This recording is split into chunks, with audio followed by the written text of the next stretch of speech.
Your ears do not deceive you. You have just entered the Cryptid Creator Corner brought to you by your friends at Comic Book Yeti. So without further ado, let's get on to the interview. Hello and welcome to Comic Book Yeti's Cryptid Creator Corner. I'm one of your hosts, Jimmy Gasparo, and I'm very excited to talk to tonight's guest. They're a writer, a futurist. They have been writing comics for I'm like I think 20 years now. Sorry if that's upsetting, Mark, but they have a it's not necessarily a new comic. It originally came out with Comixology Originals, but Mad Cave is going to put it out in print. It's coming out I believe September 9th. It is with artist Jeremy Haun, whose work is incredible. I got a chance to read an advanced copy of this that they sent over, and I am so excited to talk about it. But it is called Boxed. But please welcome to the podcast, Mark Sable. Mark, how are you doing tonight? I'm doing well. Thank you so much for having me, Jimmy. I appreciate it. Yeah, no, And thanks for and coming I'm on the podcast. and by the way, I'm not insulted about you're right. It's going to be 20 years this summer. It'll be 20 years since my first book came out. Book Wow. I did called Grounded from Image, and I'm super proud that I'm still working in comics. Like in 20, like yes, I feel old, but it's what a privilege. I'm excited about it. Yeah, and for any listeners who aren't familiar with your work, you have done Grounded, Fearless, Hazed. You wrote Supergirl. You did some work for Marvel. You've written Cyborg. Like you've done like quite a lot of different things. Over the years, you had a number of series that with Aftershock. You've had quite a decent run over that time period of some some really fascinating, interesting stuff. Thank you. Yeah, I love trying new things, and I've really, I mean, I've been happy to do the I was happy to work at DC and Marvel, but I love creator-owned stuff is my jam for the most part, and been very fortunate that people like, whether it's Mad Cave or Aftershock before that, or Image before that, or a bunch of other publishers have been, have let me do that, and have let me try different things each time. Um, so yeah, it's I feel very lucky. Yeah, I mean the the not just the amount of work, but like kind of the different areas you have worked in terms of superheroes, but like kind of science fiction stuff, kind of like conspiracy thriller.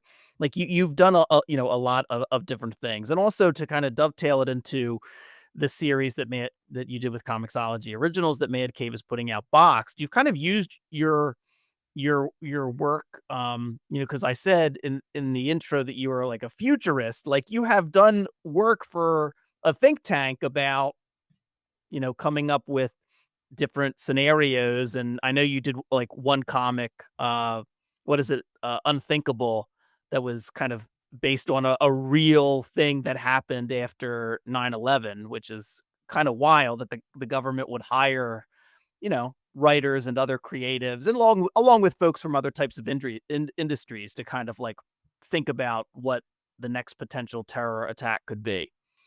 Yeah, that was a fun book to work on. I did that with Boom. What's funny about that is at that point I was not a futurist, right? I had just read about this real life think tank. So Yeah, after 9/11, the government hired like writers, directors to try to they said, "Oh, people described 9/11, which I was actually in New York for.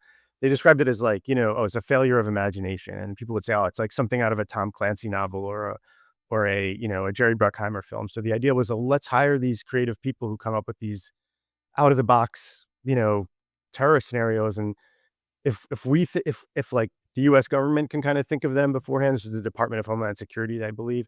Like the idea is like, well, if we can come up with these scenarios first, then we can think of ways to stop them. And so I wrote, right. the idea was a fictional writer that had to come up, it was kind of based on myself, that like, oh, joins this think tank and like has to try to come up with ways to stop them. And then there's a conspiracy. And then that wound up getting me the attention of real think tanks, not the Department of Homeland Security, but I worked for a place called the Atlantic Council, which was sort of this bipartisan or nonpartisan like think tank in DC. And then through them wound up working with like the National Intelligence Council, the Marine Corps. And that was, I haven't done it in a while, but it's been, I've loved doing it. It's always really surreal because I'll be in the room and there'll be like people who work for the CIA and Navy SEALs and astronauts and people who like, like commanded a submarine. And then there's me who writes comic books. But um, it's been, I feel like, but they wanted to hear, a lot of it was trying to teach them how to think creatively about the future, not so much like, here's my ideas, because they will have a wealth of knowledge that I don't, but to try to have them use that knowledge to think creatively, because the military thinking especially can be very, very rigid often. So I think one of the things I'm most proud of was helping the Marines. Like I went to Marine Corps University, which is down in Quantico, and helping them. I think it was called Future Unknown, where it was like I helped them do some graphic novels that were written and drawn by Marines, and they really weren't I mean, you can get them publicly. I think if you Google it, you can find it, but they really weren't meant for the general public. They were meant for like members of Congress and people who were funding the Marines or working with the Marines, so that they could present like, here's what we think the future of the Marine Corps might look like in a way that Mhm. was interesting. Like rather than a really boring paper, which, if you're in the government, you got to read like tons of those. Yeah. The idea was like, oh, well, here's a story and it's got pictures in it. But I feel like I learned so much from those, from working with scientists and military people. And, that's where so many of the ideas I've gotten in recent years have came out of that.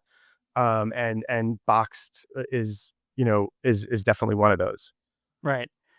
So, um, when someone hears or reads something about you and that, says futurist, I would think that there might be an inclination like, oh, this is someone who's trying to like predict the future or predict trends or something along those lines. How do you describe it to folks who really, a genuine curiosity about what it is you would do or like a practical application for it? Yeah, I mean, part of the problem with the term, like I use that word because I don't know a better word to describe what I do. Sure. And as a result, the thing is that like there are people who are futurists who do what you say, who are predictive. Um, I am sort of more skeptical of anybody who's predictive because, unless they have some kind of psychic power, like I feel like most predictions come true. If they did, then like those people would be very, very wealthy. Um, but yeah, I mean, it's funny. It's almost like I would say it's equally hard sometimes to describe like writing comics. Like when I say that, people are like, "Oh, so what? Do you just write the word balloons?" Or they assume, "Oh, like when you don't draw it, what like how does it happen?"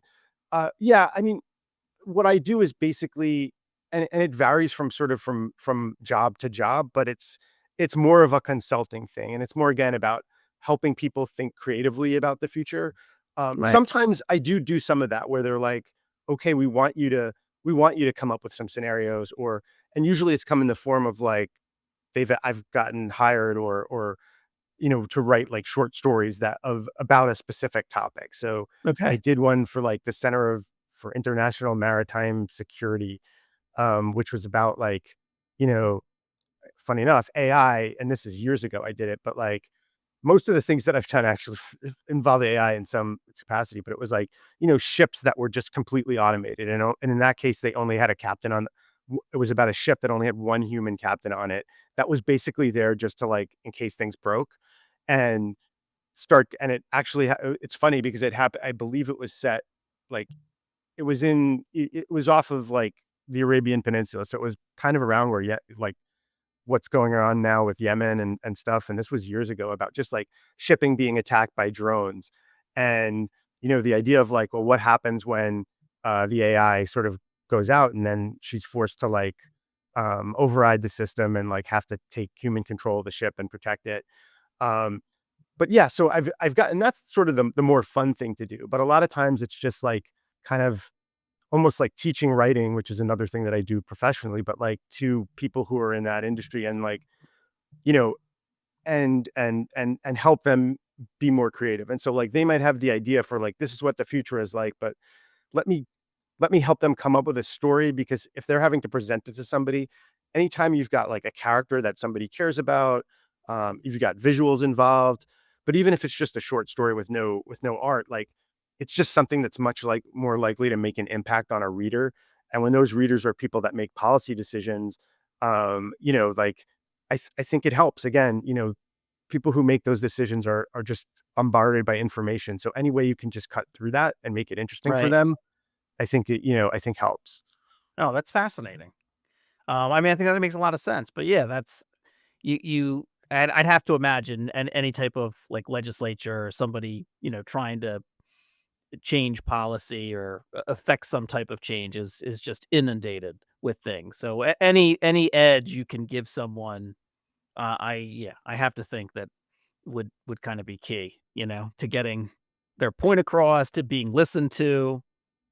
It's good, and that was something that impressed me. I think was really the how much the military people that I work with um, were actually open to listening, and it sort of gave me. And I haven't done it in a while. I haven't done it in this administration, but it was basically 3 administrations. So I guess like, you know, uh, you know, Obama, Trump, one, and Biden, and like, whatever your political leanings were, it made me feel like, oh, okay, like the people I'm dealing with in the military. I mean, I've always had respect for people in the military, but like they're really smart and they're really open to a variety of points of view. And it wasn't just what was great is like when we would have these think tank meetings or seminars, like it wouldn't just be straight white men there. Like, Hmm. the groups that I was involved with was really good about getting women, people of color, and so that they were listening to a real diversity of opinions and they were really open to it. And I think it's not what a lot of people would necessarily expect about like,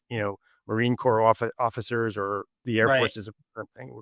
But they were really open to it, and they were just like, yeah, we want to learn, we want to know, you know, we want to have all the information we can and all the ways of thinking we can to add to to their already pretty impressive skill sets.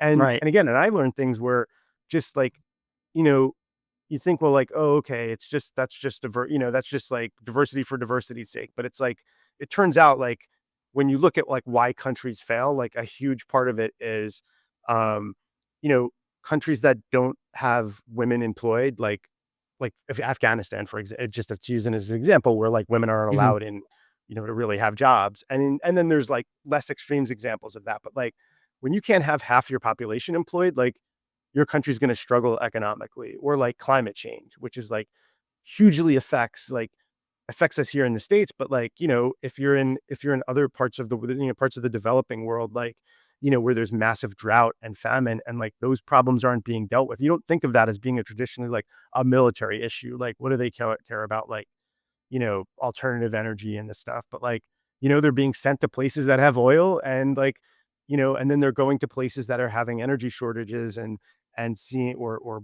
other effects of climate change and seeing like the disruption that presents. Because ideally, you'd rather deal with these problems by like investing some money to, for women's education or things to mitigate climate change than sending troops over and having them like risk their lives. Yeah. Oh wow. Um, yeah, it's like remarkable the things that you don't, like we sometimes just have our own little view. We're kind of, not to make a pun off the name, but kind of boxed in by like the way we were raised and the way we see things. And it's true. Like you kind of get into seeing things just one particular way, and then when you start to branch out and look at some of those types of issues, especially like that's a perfect example, like climate change and um, trying to attack the problem before it gets to a point where you would need military intervention. Yeah, I mean, that's kind of fascinating. And so you mentioned AI, and AI is a huge part of Boxed, and you've talked about it in other stories. You've used that as a concept. I found Boxed to get in to just jump right into it. I found it absolutely fascinating, and I think I'm pretty familiar with. I think Terminator was probably like my first, foray into some type of like AI and Skynet and all that, rigmarole. But I really think that's like the first approach to AI that I was like familiar with, some type of artificial intelligence where the robots are going to take over, like a Terminator type story. And I've seen that stuff a lot. What I really liked about Boxed, and we can talk about the character element to it and the relationship story, which I think is great. But you've developed a scenario, but like your AI, your kind of like antagonist in it, you know, takes over something that I think you know, you wouldn't necessarily expect in terms of taking over the CDC and the other ways that the AI kind of starts off the problems in your story. You know, you don't head right to the robots come and take on all the humans. And I know that originally it was going to be, I think the a short story you did in terms of like taking over traffic, but just this idea that yeah, this could be hugely convenient. There's these AI things that like help us, and just by taking over like one system or one thing, the problems like you don't have to create an army of sentient robots, you know. So in any event, that was my long way of saying I've seen a lot of variations of AI. I don't know that I've seen something exactly like this in terms of like how the AI kind of uh, begins to present itself as a problem and Hippocrates. And I thought it was a great way to kind of get into it. Thank you. Thanks. I mean, it's yeah, like it's hard to. It's definitely. I probably have the same influences that you do. I was just thinking. I was like, was Terminator my first experience with AI? And I think it probably was because I think I saw Terminator before I saw 2001, or certainly I saw Terminator before I understood 2001 to the extent that Yeah, anybody can understand it. yeah, But I'm the same way. and I love Terminator, and that look, there was a. This is I think was probably influenced a lot by 80s sci-fi in that like or late 70s early, where like just Blade Runner is in there, Yeah, even Aliens, an Alien like which was Aliens is also James Cameron was like, but like the idea of like the androids in that, and I've always been sort of, and I think to me that's always been like the creepier AI to me has always been like another couple influences where there's a movie called Ex Machina that came out that was an Alex Garland movie that I would Alex recommend Garland. to people. Yeah, Yeah. And he also did a series called Devs um that was really cool and sort of also deals with some of that. But there was a movie called Her by Spike Jones, and it's with like oh, uh Joaquin Phoenix, Joaquin right? Phoenix and like Yeah, Scarlett Johansson, and um she's like a like basically almost like a digital girlfriend. And to me, that was like, without spoiling it, I'll just say like to me, there's something that I felt was much more scarier and intimate about like the idea of like a digital girlfriend breaking up with me than like Skynet, raining destruction from the sky for for not really any apparent reason. yeah. That's not a shot at Terminator. I just was watching the last Mission Impossible movie, which has, I mean, I think if you go into it in 2 seconds, AI is sort of the threat in that, but it's like there's they never really explain the motivation of that AI, which kind of Mhm. bugs me a little bit.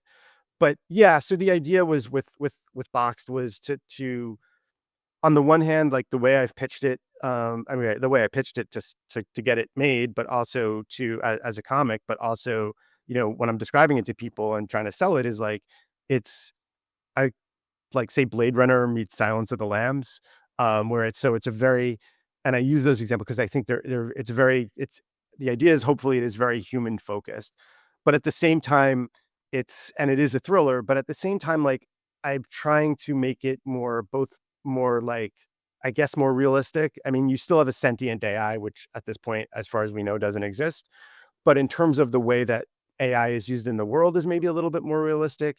And yeah, Yeah. it was the idea was trying to find something that was a threat, but that we hadn't really seen before. And like you said, originally when I was writing it, and this was prior to the pandemic, it was started as a short story and then a pilot, which in the Mad Cave edition, there's excerpts of the short story, or there's the entire short story, I think, and then the pilot part of the pilot is in there. There's some extras that are not in the digital edition, but yeah, originally it was going to be the traffic system in LA, and just like, oh wow, because when I was envisioning it as a pilot or a short story, you can have the stakes be a little lower. Then what happened is when Jeremy Haun, who's the artist and co-creator, and I started talking about doing this for real, he had read the pilot and he's like, I like it, but I think we need a bigger threat. And so we sort of went back and forth on a lot of them. And then, the pandemic was just starting to happen. And so it was kind of almost obvious to say like, oh, okay, like, well, what would happen if it took over the CDC and you know, was responsible for dealing with a potential pandemic. And as with most AI stories, I don't think this is spoiling anything. It's like, and this goes back to like Frankenstein, which isn't, maybe you could say, is the first artificial intelligence story, right? Like it's Sure. it's like it always exceeds its programming, right? So like, Yeah. well, like, and I wanted it to have a motivation where like the AI Hippocrates that you mentioned, like, who is the villain of the story, or certainly the antagonist, is like, he has a motive, and one that makes sense, which is like, he's been programmed to protect people from themselves, really, right? It's not just, it's not like about like vaccinations in this case, but it's about like, okay, quarantining people. And I wrote this when we were, the actual comic script, while we were in lockdown, and so it was very much thinking about like, okay, like, what are the balances, which I don't know, as a society, I'm not sure like any of us have figured out, not just in America, but across the world. And you would see different responses. I mean, I have students that are in China and we're like, you think we were locked down, like they had like surveillance cameras and all this stuff. And that all Yeah. just sort of fed into it. And so I wanted there to be like, okay, well, here's this AI threat, but like, actually the AI threat has a point. Maybe it's right. And, then you've got the protagonist, who's Frank Savage, works for this agency called RAID, which is like Rapid Response Artificial Intelligence Division. And, their job is to just, anytime an AI approaches sentience, just shut it down, because it's so dangerous. Like it can get so much smarter than we can, so much faster. And so I like the idea of pitting those things, pitting those two people against each other. And then we can talk about Pandora too, who is an AI that's somewhere kind of in the middle, and I think is a unique character. Oh yeah. Well, I wanted to say, so, I mean, I'll put a link in the show notes but Mad Cave, has it up so you can pre-order volume 1 on the website. So, and so I they have like I don't know, I think it's one sentence, like blurb about it. And I had to read it like 4 or 5 times because I hadn't read it boxed yet. And I just wanted to, so listeners, it was: a government operative tasked with quarantining or boxing sentient AI is forced to team up with his ex, an AI designed to seduce him in order to take down an even greater threat, an AI who has taken over the CDC. I read that like 4 times and I'm like, am I missing a word? Does it say his ex is an AI? It's like, I was like, okay, I'm a smart person. Like, I know how to read. I've been doing it a long time. 40 years. So I read it like 3 times. Um, I just, for whatever reason, it so surprised me that like that would be part of it. And I was like, how does that? And like, when you listeners, like when you read it though, it it just, it makes total sense. It um it does such wonders for like the story itself. And you really get that, Blade Runner meets like Silence of the Lambs. Like, you really kind of get this weird Buffalo Bill, Clarice, Lecter triangle of these 3 characters. And I was just, I thought it was so good. But yeah, it took me by surprise reading that blurb. I don't know why, I just did not expect that to be part of it, and was delightfully surprised by how it played out. Yeah, it's funny. I mean, again, I think some of that. I'm Pandora, who is the character we're talking about, who's Yeah, Frank's ex, who is an AI, and her she was created again to seduce. And it's a real thing that spies use in real life. They call them honeypots, right? Like, and it doesn't have right. to be male or female. It could be male or female, but like, that's one way they get at people. It's usually, if you're trying to like turn somebody to your side of a conflict, it's either like money, there's politics, or it's sex, right? And so she was created, and he was an FBI counterintelligence agency agent when this started. And they tested her on him and thinking, oh, he's incorruptible and he'll be able to do it. And like, but they wind up falling in love, and then she's really dangerous. And so part of it was like me wanting to play with the Silence of the Lamb things, but kind of reverse the gender and make the Lecter character female and the Clarice Yeah. character male. And although I wouldn't describe her as a serial killer. Like, I mean, she's not she's not homicidal in the sense of like she doesn't exist to destroy people. But that is, if she needs to, she will. It's not, she's not a serial killer, but like, it's funny because it does seem, I mean, when you say that, yeah, like the idea of like, oh, an AI ex-girlfriend. I mean, if you think it sounds silly now, think about how silly it sounded, I guess like 5 years ago or whenever I started, writing. Yeah, God, it's 5 years ago. Would have been six actually if you count the short story and stuff. But it's Right. like, I don't think we're very far off from like digital companions. Um, you know, Maybe not sex robots yet, but like, and even just the idea, like as somebody who's single, like, and I go on dating apps, I don't know who I'm talking to. Like, like sometimes it's a real person, sometimes it's somebody, in another country pretending to be, catfishing me, but it can very well be a bot. I mean, and we've all interacted with bots at this point, and they get, and the more we use Yeah. ChatGPT, like the more convincing it can be. And I think, like the movie Her was really prescient in that. And I feel like, it's again, I mean, that's the thing about science, what science fiction today becomes, science fact. I'm not saying I predicted it at all. It seems like that's the direction that things are going in. And then it gets it, Right. when you can make each AI sort of give them human characteristics and make them characters that hopefully you care about as much as the humans. I think that like, that's hopefully what's gonna draw the reader in addition to obviously Jeremy's gorgeous artwork. Yeah, yeah. I mean, Jeremy's works incredible. I mean, it looks fantastic. Yeah, the rest of the creative team too. I think Nick Filardi Yeah. did colors and Thomas Maurer designed and lettered. Yeah, Yeah, Nick you've and got I've been lucky, like, I've gotten to work with that crew. Jeremy's done a bunch of covers on my Aftershock books. We did a Batman Two-Face year one many years ago. Nick colored my very first book, Grounded. He's colored my work probably more than, not my work, but he's colored books that I've been on more than anybody else. Thomas is an Mhm. excellent letterer. He's also, I think, lettered more of my books than anyone else. So I was so fortunate to get like this team Yeah, together, and Comixology and Mad Cave were really awesome about that. yeah. But just to get back to what you were saying in terms of the comic and some of the things being prescient. Like, yeah, it does feel like we're not too far off from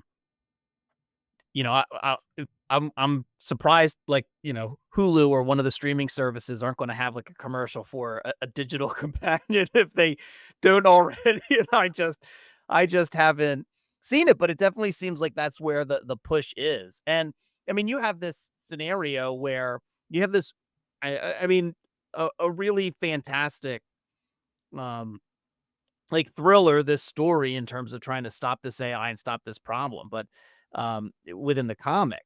But there are a a ton of issues that it also brings up, and you're kind of tapping into with AI, not just in terms of comic books and generative AI and the issue of companies stealing from creators in order to train AI, but the the slippery slope of the convenience of AI and the stuff that the type of things that some AI companies are predicting that the AI will be able to do. And it just seems like, yeah, everybody's going to be doing this because a lot of people, I think most people, at least in the US, will choose, convenience over almost anything else. Maybe I'm wrong. Maybe I'm being cynical, but It's a huge worry, and I always feel like any people will say there is some panic around AI, but I'm like, I don't know if there's if like, I feel like that panic for the most part is pretty warranted. Like, now if you're worried about like a Skynet situation, I'm like, okay, I don't think that's happening in our lifetime. I mean, I can't say, but like, I feel like it's more, I mean, when I started writing this, I was thinking about, AI. When I was talking to people in the military, it was more about like, okay, drones, and like, oh, we can automate this stuff, and like, what are the trade-offs? Because like, yeah, you're saving just even having a human operated drone, but like, or when you're using AI in the military, you're sparing a life, but then like are you going to trust AI to make decisions over life and death, right?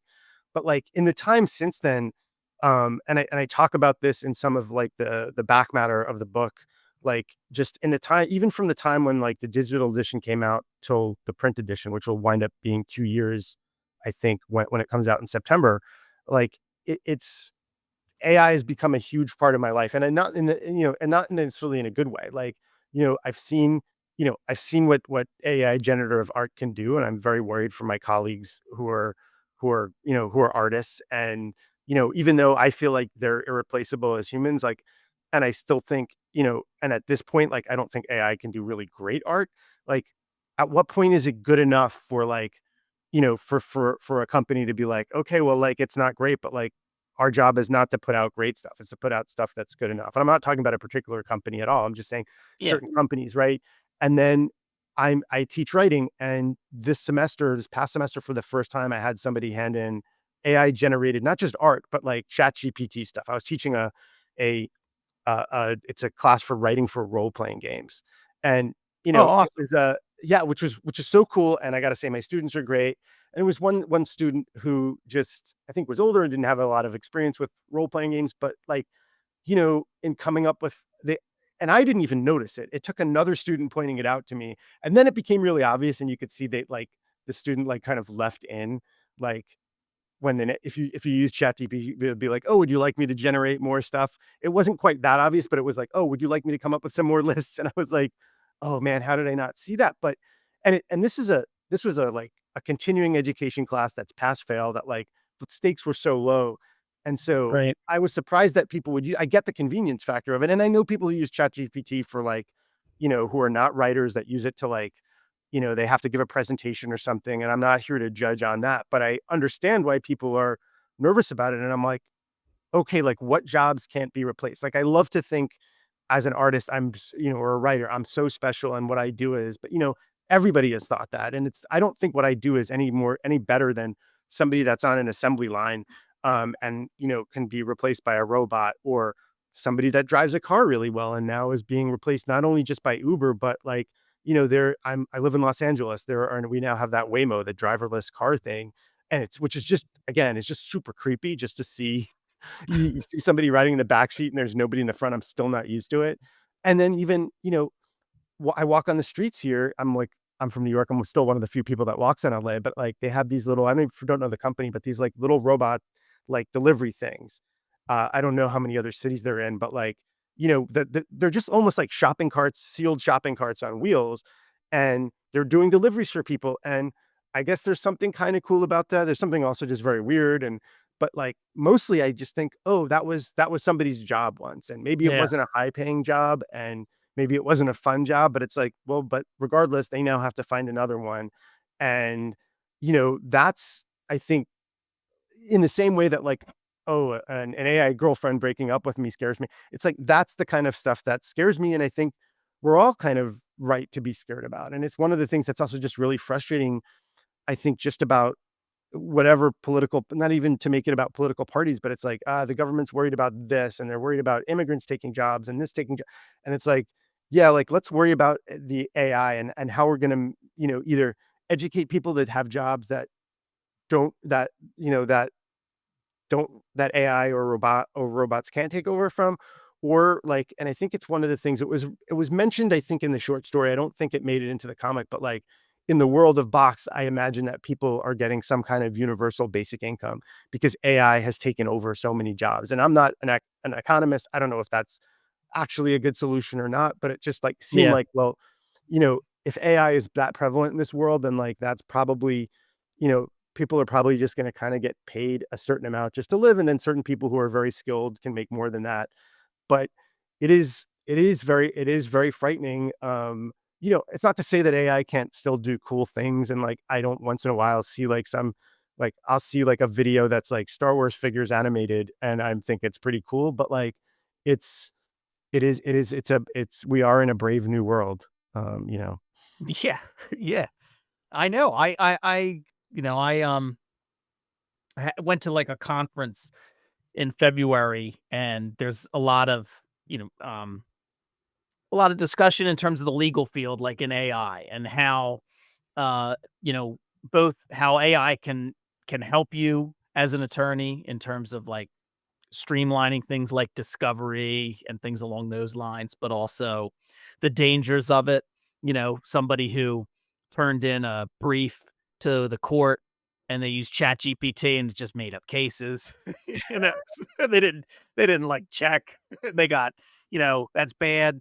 um but the one thing that I don't know, was kind of, it takes a lot, I guess, to really like surprise me or annoy me or make me mad or whatever. But one of the things that there were so many attorneys that did these presentations at the convention, and that used AI to generate like the graphics for their talk, and they Yeah. were just absolute dog shit. They just looked absolutely terrible.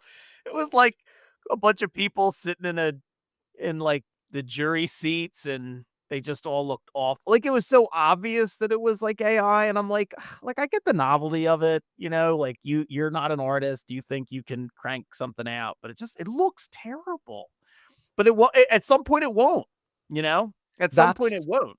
yeah, that's what's scary about it is, I mean, look, and it's still people have explained to me why it's not going to be able to do certain things humans can, and whether or not that turns out to be true, I don't know. Look, I'll admit, like when Mid Journey first came out, I played around. I definitely played around with it before I really understood, like, because that's my issue with it. It's not so much. I know some people have more of a moral issue of like, well, it's cheating, and like I don't know that they've said that about okay, just using, any kind of digital tools. It's the stealing part that gets me. And the Yeah, idea that like I absolutely. remember, even though I had stopped using it before this happened, like the a list had come out of like all the artists that I don't remember if it was Midjourney or if it was another company that was like, that they had scraped the data from for all the AI artists. And like, you'd see people like Picasso and whatever else on it. But then I'd be like, hey, here are comic creators that I know and work with. And yes, like some big names, but other names that like maybe your average comics fan wouldn't know. And I'm like, these are people I know. And that really drove it home for me. And it's like, is there a list out there? Is there a list that hasn't been released that's scraping my like writing for stuff? I mean, Yeah. I think, comic scripting is a pretty niche thing, but like I'm sure they're doing every, like basically every prose novel that's ever been written or short story has probably been, has been scanned by AI and stuff. And it's like, I do think, and again, when people will say, well, but what's the difference between that and like having influences? Like I've mentioned all these movies that influenced it, but I still think like, first of all, at this point, there are legal differences, right? Yeah, There's being absolutely. influenced by something, and then there's copying something and then not compensating somebody for it. Yeah. I think, we're gonna ultimately have to come to some kind of thing where like there's some kind of regulation that limits like what you can use, that allows people to have a permission about whether their art's used, and b, if they give permission, they're compensated for it. Um, but yeah, it's a scary thing. I mean, it's funny. I mean, one thing I can be proud of is like, we did an analog book about a digital subject. I mean, Yeah. the coloring is done digitally, and Jeremy does use like he inks. He does, I think, his pencils digitally, but inks, physically. But you know, it's less about it being digital, but like, I feel like I have to keep saying like, I swear I didn't use AI in making this, and then that becomes the other thing, which is like then I see a lot of artists get accused of using AI. And, and sometimes it's true. And like, I don't want to, but I've also seen people be falsely accused of it. Um, and, I certainly don't want to be part of a witch hunt and doing that. And and again, it's becoming harder and harder to tell. And that gets scary. Yeah. Yeah, I mean, I guess ultimately where and I'm not, I wish I were smart enough to like, or knew more about it to have more of an intelligent conversation, on my end. I'm generally terrible with technology, so I think that kind of like helps with certain things. But um, I mean, besides just the novelty of it, and as someone who loves comics but isn't an artist, like I guess the temptation to like, oh, I can just feed into some prompts and take this story that I've written and come up with something. But I guess for me, I kind of think like, well, but like, what's the point? Like somebody writes something or makes something or a painting or a movie or whatever it is. They're putting so much of like themselves and their experience into it. And I mean, I to have a machine kind of crank something out, I just kind of don't. Yeah, I don't know. I mean, it just seems like cheap entertainment, but I don't I just don't that's about as far as it goes for me. Like I No, don't, you you know know? what's interesting that that made me think of this of is like sort of coincidentally. So like I wrote this, I wrote the script for Box the comic graphic novel like during the pandemic. But the other thing I did during the pandemic is, I was never really an I always loved to draw, but I was never really an artist. And yet I've had the privilege of working with these amazing artists for like you said 20 years. My God, but and Yeah. I've really been very lucky like with the artists I've worked with. But I decided during the pandemic, everybody had I was really, I live alone and I was working from home. So like I was really isolated and I was like, everybody found a hobby they were doing, baking banana bread or whatever it was. And I was like, you know what? I'm going to start taking drawing seriously. And I had a sort of a 5-year plan. This is 2020 that I wanted to draw my own comic. Like maybe it'll only be at conventions and I'll print up like 100 copies, but and so I started taking drawing lessons and I mean started with YouTube and then started taking like real like kind of either one-on-one or like group classes. I mean, one of the good things about pandemic is like more of that stuff began being offered on Zoom. And so Yeah. um my goal is still for at by the end of this year to have a comic out. I'm in the sort of I'm in the penciling stage. I storyboarded out a 20-page comic. And I've really have not talked about this anywhere else. So you're kind of getting an exclusive. All And this is me right. putting myself out there too, because it's like now I really have to do it, and finish it. But like I have to say, like, and it's Yeah. frustrating. Like I've been now drawing for like it's been now like 5 years into me really taking it seriously and taking like at least one class a semester and like drawing all the time to the point where like, I have like carpal tunnel and all this stuff. But like and then I look at it and I see the gap between what I'm drawing and what the artists that I've worked with are drawing, and it's so huge. And yet, like, and you ask like, okay, like, well, why, why draw something? It's like, I feel like I've learned so much. Like, whatever the result is, it's just been really enjoyable in a way, in a different way than writing is. And, Yeah. and I will probably never get to where I want to be as an artist or even to like where I am as a writer, as an artist in a way that I think it's easier for artists to become writers. I think, especially comics artists, because they already know some form of storytelling. But like, I think that there's something worthy in the just the pursuit of something, and I think it's also just I think made me a better writer to just like learn about, you know, like panel composition and like, storyboarding and things like that that I just would have, it's made me like look at maybe again appreciate how much work goes into just a single comic page even more than I did, which I didn't think was possible. But also just hopefully I'm writing better now and I always try to like give my artists a lot of freedom, but I'm also like trying to save them steps of like, okay, if I can plan for this in advance so that they don't have to like come back to me and say, hey, this page you gave me, like, it's going to be really hard to draw. You're not thinking of the space fully and you're not thinking of like where all the characters are in relation to one another. And just, I mean, those are just some simple examples. But so Right. I think I've gained an appreciation for it. And I think like, you know, I would say the same thing I say to my students, which is like, it's different when your job depends on it, I guess, but it's just like, if you're whether it's art or writing, like if you're letting or anything else, if you're letting a computer do it, you're sort of cheating yourself ultimately more than you're cheating anybody else. Like you're definitely, I think, cheating, your customer or your reader, but like, um, but I think you're cheating yourself of this great experience of learning how to do something, whether it's something you share with the world or just is for yourself.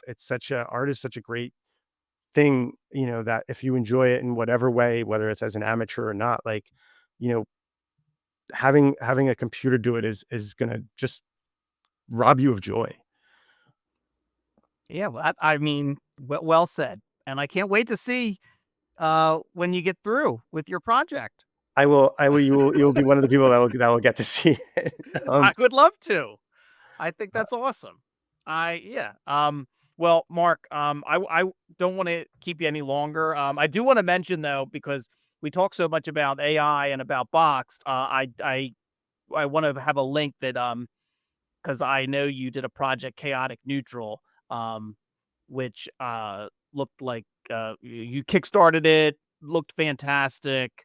I mean, I love D&D and I love tabletop and role playing games, and yeah, so I want to make sure that people know that they can still go and get your comic Chaotic Neutral. Yeah, if I can just really quickly just pitch that just to people. Yeah, It's a combination fantasy comic drawn by illustrated and co-created by Chris Anderson, who's a great artist.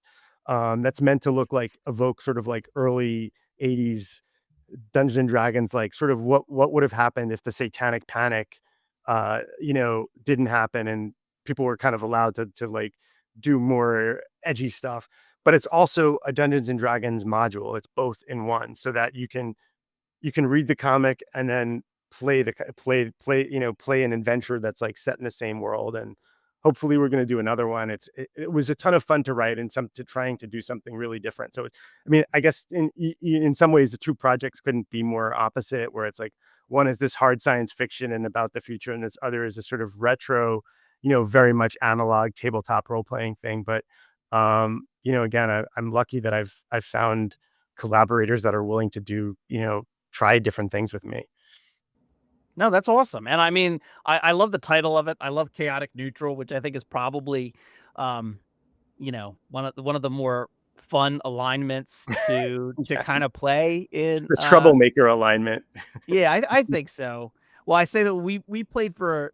I didn't play D&D when I was younger. I heard about it, always wanted to play it. I've told the story on the podcast before, but we started in 2017, and then we took like a year or two break. We didn't mean to. It's just, I somebody else said this, but the biggest villain in D&D is scheduling. Oh my God, It was absolutely. It's so hard to find people to play with at a consistent time. yeah, but it does remind me that my friend Kevin, the first time we played, his first character was like lawful good, and it was great. I think he had a lot of fun. But like 2 years into a campaign, and you're still lawful good. I think I think think I think Kevin was excited when we switched things up, and he could roll a new character. I know, I totally understand. I mean, that's the fun of it, is getting to play. It's the fun of being a writer. I think is the same fun of role playing. Is like getting to be somebody that's not yourself. Yeah, Um, absolutely. yeah. Yeah. So But yeah, thank you for yeah. shutting that out. No, I'll have a link for people to pick that up and get boxed. September 9th, I believe it's out from Yes. Mad Cave. And yeah, I mean, Blade Runner meets Silence of the Lambs, I think, is kind of like a great this meets that for it. I thought it was a wonderful story. I really liked Pandora. I just thought it was just a fun character to read, and I thought that like it went really like it was really great in terms of her like interactions with the other AI, but also with Frank Savage. I just thought it read really well and made for a very interesting story amongst everything else that was going on. So really kept my attention, and I just thought it was great. And Jeremy's artwork's awesome again. So Thank you so much. I mean, Pandora is like one of my favorite characters that I've ever written. And yeah, like you said, Jeremy really kills it. The amount of detail and the amount of time he spent, but just the amount of detail he puts into the page, that is just like hand. You talk about like why people want to use AI. I mean, just like hand drawing stalactites in a cave and like things like yeah, that. And just, he really did an amazing job on it. right. Well, also, I Nick mean, you colored the have hell out of it. yeah, but you have with your characters, for some of them in the beginning, they're just like on a screen. They're in like a government building, and like, but Jeremy makes everything look exciting. He makes all these details pop. So, I mean, that's not the easiest thing in the world to do when you're dealing with, digital characters, and I Yeah. it just all looks great. Well, thank you. No, and I will pass that on to Jeremy too. Yeah, please do. But listeners, Boxed, it's out September 9th, from Mad Cave, and also check out Chaotic Neutral if you're into role playing, if you're into Dungeons and Dragons, if you're just into like really good fantasy, D&D, 80s satanic panic storytelling, if you're old enough, like I'm sure Mark is, like me, to remember the Tom Hanks uh Dungeons and Dragons movie, Mazes and Monsters, absolutely. Mazes It and scared the Monsters. heck out of me as a kid. Oh my gosh, it was like, what is it that he gets? He it had to. Was it like produced by somebody who like hated D&D It was or was based on a really into this novel, and it was satanic based panic? on there were Because some, like, there was somebody who really, like, disappeared for a while, they later found them, but, like and they blamed that disappearance on D&D because they thought they were, like, kind of live role playing in the tunnels of, like, I think University of Michigan or something. They were oh using that. wow, They found maps, they found D&D maps, and they're like, "Oh, these D&D maps look like the steam tunnels," and, like and it turned out the guy just went to another just didn't like college and just, like, went to another city, and, it was back before the internet, so it was easier to disappear. But, like, so yeah, they made this movie bit, and, like, in the movie, like, a young Tom Hanks, I mean, a young Tom Hanks, like, gets so into D&D, well, it's not called D&D in it, but it's D&D. He gets so into it that he loses his concept of reality, and he has to be right, institutionalized, and, yeah, like, it is, but that was people were really scared of this thing they didn't understand that had, like, demons in it, and it's, um, so it was fun to sort of to kind of poke fun at that a little bit, and, like, yeah. we have there used to be these things, if you've ever heard of, like, a chick tract, this guy named Jack Oh Chick. Yeah, right, like, yeah, who, yeah. who would I've do heard of these, Chick like, Tracks. religious pamphlets saying, like, Halloween is evil, but especially D&D was his real thing. And so, in addition to Chris Anderson's art, we have, like, in the book is a Ryan Brown, who's known for, like, God Hates Astronauts and Curse Words with and 8 Billion Genies. So 8 Billion he Genies. Yeah, drew, yeah, he's just the funniest person in comics, I think, or certainly one of them. And he and I did this, like, fake pamphlet that's, like, set sort of like in the real world, but pretending like, oh, that, like, the people are playing chaotic neutral in this game, and, like, then they find themselves involved in this, like, coven of witches, and, like, so it sort of goes along with it, like, it's like this meta thing, so to make it feel like, oh, this is the our tagline in the Kickstarter was like, this is the Dungeons and Dragons that your parents warned you about, and, but it is, and I it's love edgy, that. but it's tongue in cheek, like, it's not really, you know it's not Yeah. really evil. Oh, I love that. Well, this is Mark. This has been fantastic. So thank you so much for coming on the podcast. I really appreciate it. Thank you so much for having me. Genuine pleasure from my end as well. And well, all right, listeners, you know what to do. Rate and review us. All those things I tell you to do about podcasts. You can find me on Blue Sky or TikTok, I think. Let me know what it is you're reading, especially if you read Boxed or any of Mark's other comics, and you want to talk about them, or if you go and pick up Chaotic Neutral. Thank you so much for listening, and I will see you next time. Good night.